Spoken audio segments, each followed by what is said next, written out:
The night this story begins is the night a proud son came home early and walked straight into a moment that would test his heart. The story is called A Billionaire Came Home Without Notice, and froze at what the maid was doing with his father, and it starts with the soft hum of a long car in a quiet driveway and the gentle click of a heavy front door. Inside, a huge house slept under warm lamps. The floors shone like a mirror. The air smelled like new soap and old wood. Dorian Kane, head of Kane Developments, took his steps like a man used to running boardrooms, not bedrooms. He removed his watch and slipped it into his pocket. He had come home early, without telling anyone. He had planned to open a bottle of water, check on his father, and then finish a document for the morning meeting. He expected silence. But as he turned down the hall toward his father's room, he heard low sounds, strained breathing, a woman whispering, "Easy," the squeak of shoes on a polished floor. He pushed the door and froze. In the carefully lit bedroom, the maid, Alina Novak, was bent forward like a human bridge. Her black uniform pulled tight across her shoulders. Her arms burned as she braced. Samuel Kane, once the iron founder of the company, and now thinner after a stroke, clung to her for dear life. Sweat ran down his face. His legs shook like sticks in a storm. Alina's cheek pressed the white bedspread. "Slow, Mr. Kane. Lean on me," she said. Dorian's heart slammed hard, because from the doorway, at first glance, the scene looked wrong. It looked like something shameful. But then the chair came into view, angled perfectly at 45 degrees, wheels locked, footrests lifted. The folded instruction sheet on the nightstand read, "Transfer Protocol." And Samuel's breath, rough, like gravel, whispered, "Don't drop me, child," which was not the voice of a man doing something secret. It was the voice of a man who did not want to fall. Alina's arms trembled, but she held steady. "On my count," she said, soft but strong. 1, 2, 3. Inch by inch she guided him down, not with grace but with grit, until Samuel landed in the chair with a shaky laugh that sounded like a breaking branch. Dorian finally moved. He stepped inside, the light catching his suit. He looked from Alina's red shaking arms to his father's damp shirt, to the paper with bold black letters, to the empty corner where the therapist should have stood. His mind ran fast.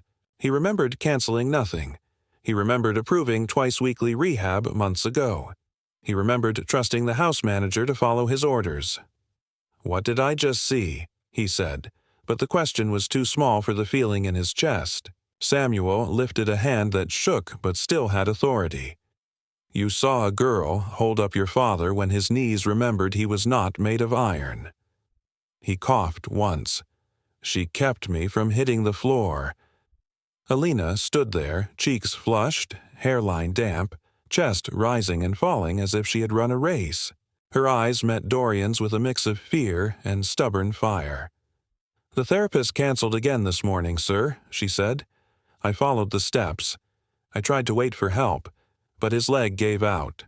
I took the risk because he asked me not to let him give up today." She looked like someone who had chosen to carry a mountain because it could not be allowed to fall. That was the first turning point, Dorian realizing his eyes had almost lied to him. His jaw tightened. He picked up the instruction paper. The edges were crumpled like it had been used too often without a professional. He swallowed the first apology rising in his throat because he wanted the truth first. "Who canceled?" he asked. "The house manager," Alina said, not looking away. "He said it was too expensive to keep twice a week. He said you told him to cut costs where no one would notice. He showed me a text. Trim non-essential appointments. Run lean." Dorian felt a flash of heat. He did text something like, "That last quarter, about vendors who padded invoices, about waste in flowers and bottled water and car services." He did not mean rehab. He never meant rehab. His stomach turned. He could taste metal. He pictured board minutes, legal lines, insurance filings, all the things that could hide a quiet cruelty inside neat numbers. He pressed a palm to his father's shoulder, and his father did not look at the hand. Samuel looked at his son's eyes instead, searching the way he used to search summaries for lies. "Don't look at her like a threat," Samuel said, voice low. "She saved me." The house manager, called Julian Hart, entered a breath later, drawn by the sound of voices like a moth to light. He wore a fine vest and a tidy smile that never touched his eyes. "Sir," he said to Dorian, "I didn't expect you home. We've kept everything smooth in your absence." His gaze slid past Alina as if she were furniture, then landed a second on the therapy paper. He reached for it. Dorian pulled it away. "You canceled my father's rehab," Dorian said, not loud, just exact. Julian made a soft noise like a man caught in a rain shower he could charm his way out of. "Only to trim waste, sir. He wasn't progressing. The therapist's time wasn't efficient. Ms. Novak has been following the protocol. She is strong enough, see? And frankly," he said with a smile that felt like ice, "she is very eager to please." Alina's knuckles tightened in her apron. She took a breath that steadied her voice. "I am eager for Mr. Kane to stand with dignity, not for you to save a line item." Her words hung in the air like a bell. The second turning point landed like a dropped stone.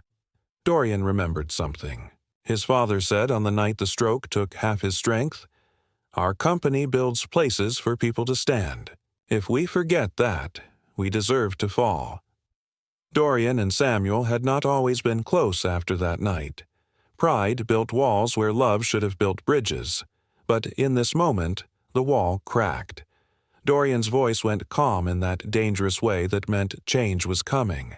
"Julian," he said, "you're finished here. Security will escort you off the property in 10 minutes. I'll have legal audit every bill you approved. Pack your things." Julian's face, always smooth, pinched thin. He turned to fight, with words, but when he saw Samuel, small yet still somehow fierce in that chair, and Alina, still standing like a shield, he decided to try a different road.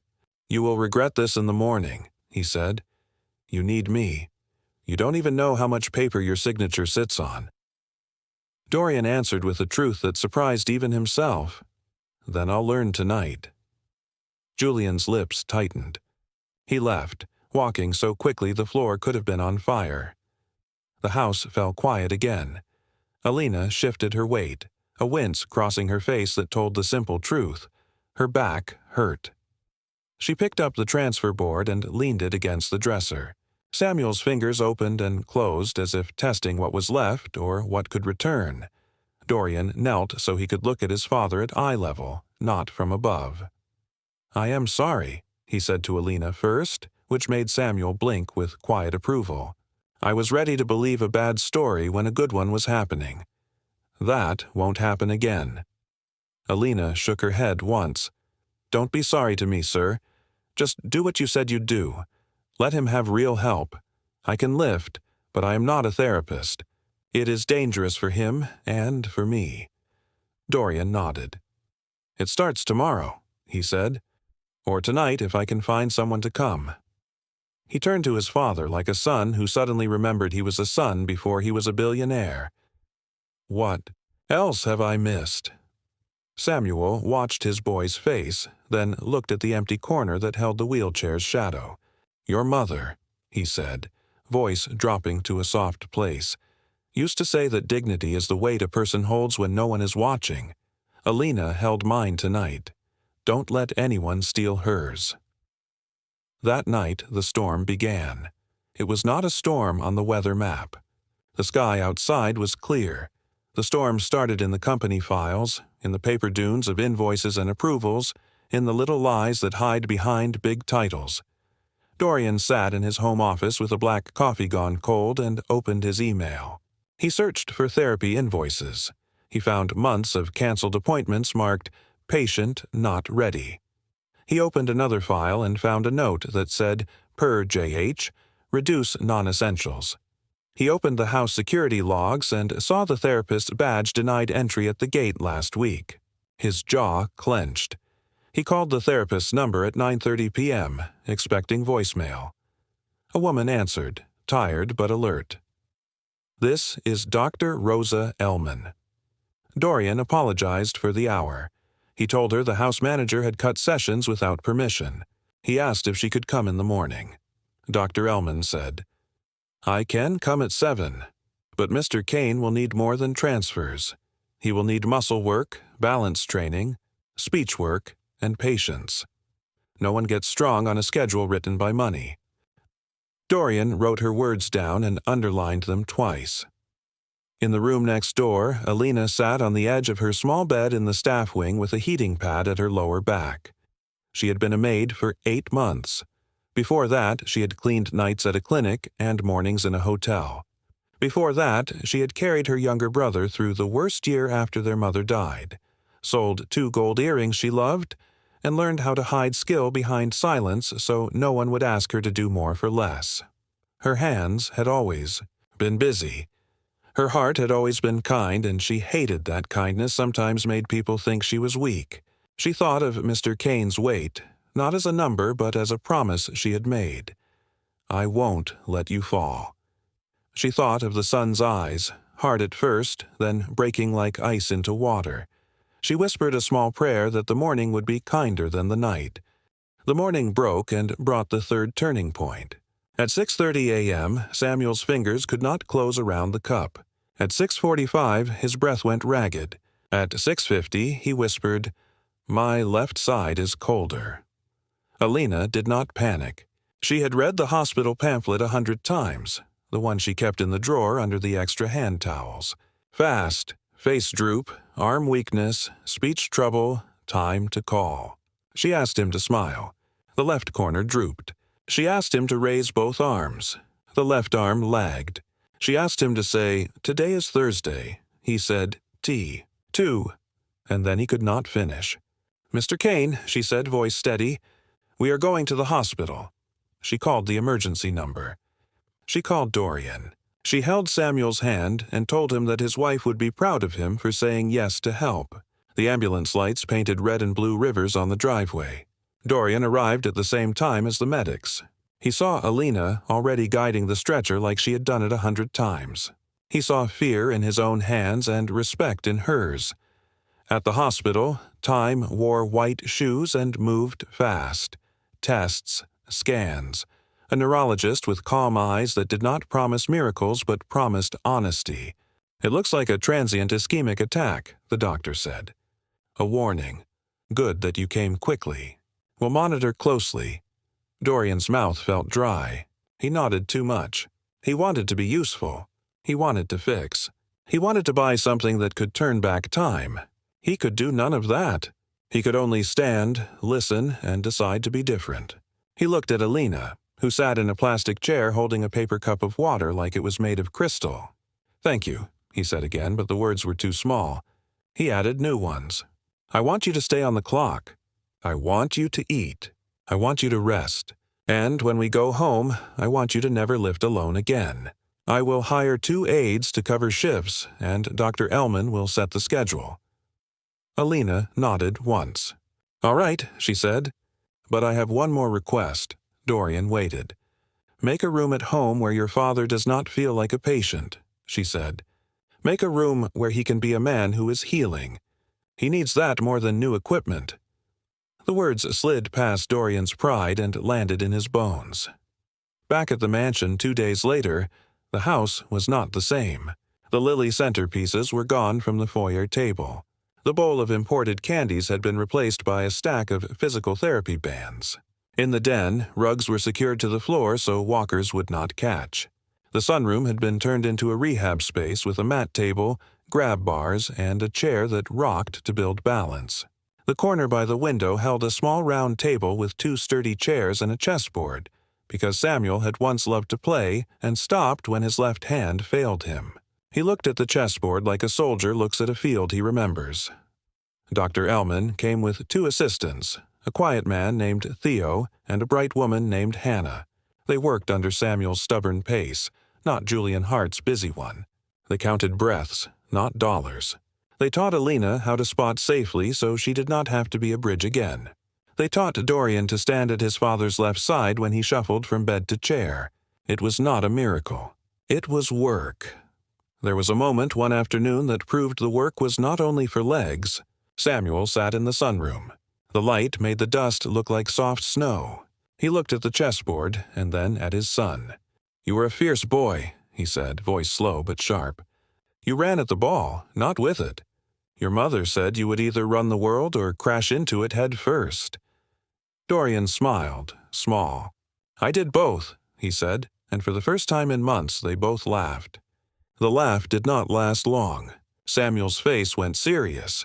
"I need to say something that will hurt," he added. "I raised you to build fast. I did not teach you how to rest long enough to see the people who carry the weight you can't see. I forgot that, and then my body reminded me. Don't wait for a stroke to learn. Learn now." Dorian's throat tightened. "I am learning," he said. "I am learning from you. I am learning from Ms. Novak. I am learning from my own mistakes." Samuel nodded, slow and satisfied. "Good," he said. "Now move that knight. You're about to lose it." For a breath, father and son were bright again, and Alina, standing quietly by the door, smiled without being seen. But storms do not pass without pushing back. 1 week later, a legal letter arrived. Julian Hart had hired a lawyer. He claimed wrongful termination. He claimed he had followed orders. He claimed the house owed him 2 years' salary. The letter landed on Dorian's desk like a dare. The old Dorian might have thrown money at it to make it go away. The new Dorian called the company counsel and said, "I want the truth to stand up, not the checkbook." He gathered the security logs. He gathered the canceled therapy requests. He gathered statements from the gate staff and the therapist. He asked Alina if she would write what she had seen. She said yes, but her hands shook as she held the pen. She wrote in simple words. "Mr. Hart told me to do transfers alone. I asked for help. He said no. I did what I did because Mr. Kane would have fallen. That is the truth." Dorian read her note and felt a sting that was not about money at all. It was about how often people like Julian count on people like Alina to be too tired or too scared to write a sentence on white paper. He sent the packet to the lawyer with a calm message. "We will see you in court." The hearing came fast. It was not a movie with speeches and gasps. It was a room with cheap chairs, a judge who yawned twice, and a hum from the light that buzzed like a fly. Julian sat with his lawyer in a suit that looked newer than his soul. Dorian sat with his lawyer in a suit that finally fit his heart. Alina sat in the back, hands folded, hair tucked behind one ear.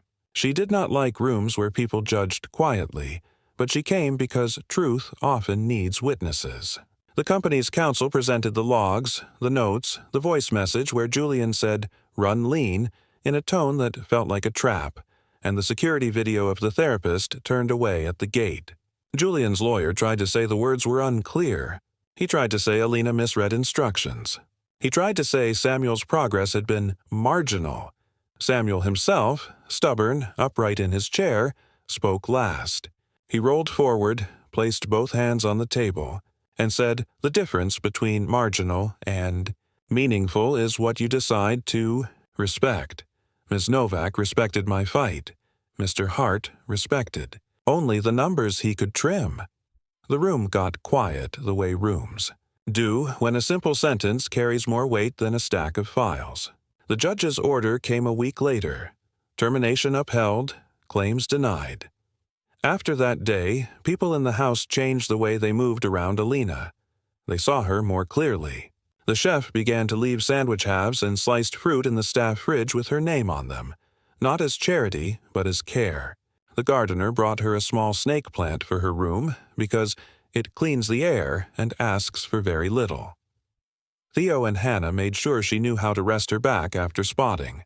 Dr. Ellman told her, "You are not a machine. Machines break. People heal." Dorian started scheduling his mornings at home so he could join the first 10 minutes of therapy before the office consumed him. He stopped saying, "We'll see," and started saying, "We'll do." When the board pushed back on the cost of home rehab, he told them a story that began, "A billionaire came home without notice," and ended, I almost believed a lie because it was easier than facing the truth." The board did not clap. Boards do not clap, but they agreed to the budget with almost no argument. The days were not perfect. Samuel had mornings when his leg felt like a stranger, and afternoons when words hid behind fog. He had nights when he dreamed of climbing scaffold stairs 2 at a time and woke with tears on his face because he could not climb at all. He had moments when he snapped at Alina for moving too fast and then apologized because he saw her flinch. Alina had days when her back ached and her fingers cramped and she wanted to go to her tiny room and put a pillow over her head and sleep for a week. She had nights when she called her brother in another city and said, "I am so tired." And he said, "Eat the soup I taught you to make. Then go to bed." Dorian had hours when running a company and caring for a father felt like trying to stand on 2 boats moving in different rivers. He had a moment when he almost canceled therapy to make a meeting. He caught himself, sat down, and watched his father lift his left foot an inch higher than yesterday. He chose that inch over that meeting. The world did not end. The company did not crumble. Something inside him settled in a way it never had in the loudest rooms. One evening, a month later, the house filled with a quiet kind of celebration. It was not a party with balloons. It was 3 people in the sunroom, a chessboard, and a steaming bowl of soup. Samuel had just stood from the chair to the frame with only Alina's light touch on the safety belt, not the human bridge of that first night. He took 3 small steps. Not smooth, not pretty, but steps. He sat breathless and proud. "Again tomorrow," he said. Alina wiped sweat from her forehead with the corner of her apron and nodded. "Again tomorrow." Dorian put the soup on the small table between them. "You hated this soup when I was a boy," he told his father. "You called it prison food." Samuel chuckled. "Your mother said it would make you tall," he said. She was right. He looked at Alina. "Have some." Alina shook her head out of habit. Then she saw the look on both their faces and took the spoon. The soup was simple and warm. It tasted like someone had paid attention to small things. Later that same night, the final test came. Not from outside enemies, but from inside pain. Samuel woke with a cramp so sharp he cried out in a voice that did not sound like his. Alina, asleep in the staff wing, heard and ran. Dorian, asleep in his own room for the first time in days, woke and ran. The cramp made Samuel's left leg kick. The frame near the bed shivered. "Don't touch me," he gasped, because touch sometimes made it worse. Alina stopped an arm's length away. "I'm here," she said. "Breathe into it." She watched his face, not his leg, because the face tells the truth. She timed her words to his breaths. In, hold, out. Dorian stood on the other side, hands useless, heart racing. He wanted to do something big. Alina did something simple. She slid a folded towel under Samuel's calf to ease the pull. She whispered about the sound of the sea she remembered from a childhood trip, about waves coming and going. She told him he was the wave, not the cramp. Dorian watched his father's jaw unclench. The kick slowed. The breath evened. The pain did not leave, but it stepped back. Samuel blinked tears away. "I hate being the storm," he said. Alina shook her head softly. "Tonight you were the sea," she answered. "The storm passed over you." After the pain quieted and Samuel slept again, Dorian and Alina stepped into the hallway. The lamp threw warm light in a circle. For a long moment neither spoke. Then Dorian said, in a voice that had learned not to hide behind money, "What do I owe you?" Alina almost laughed, not because it was funny, but because it was the oldest question the rich ask the people who save them and do not know how to answer it. "Pay me on time," she said. "Raise my rate when you raise everyone else's. Give me days off that are real. Hire enough help so I don't have to be a hero. And—" She hesitated, then decided not to swallow the hard thing. "And forgive yourself for not seeing sooner. Then do better. That is enough." Dorian nodded, eyes bright. "I can do all of that," he said, "and I will." He looked toward the bedroom door where his father slept. "He liked you the first day you came," he added, almost shy. "He told me you ironed the pillowcases like my mother used to. I told him no one cares about pillowcases. I was wrong. The seasons shifted. Leaves turned and fell. Samuel's hands got sure on the walker. He never danced again like he did in photos with his wife in blue shoes, but he did stand without fear for a whole minute on a Tuesday at 10 a.m., and everyone in the room treated that minute like a holiday. Alina's back got stronger because she learned how to save it with better form, and because burden shared is weight lowered. She bought herself a sturdy pair of shoes with her raise. She sent her brother money for a course he wanted to take. She planted the snake plant in a wider pot and put it near the window. Dorian changed the way he ran meetings. He asked each department head to name the person whose quiet work kept the room standing. He started bringing those people into sunlight. He spoke less about efficiency and more about respect. When the company's annual letter went out to shareholders, the first paragraph was not about profits. It was about people who hold the weight no one sees.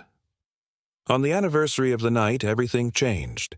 The three of them, Samuel, Dorian, and Alina, sat in the sunroom. The chessboard waited, but no one moved a piece.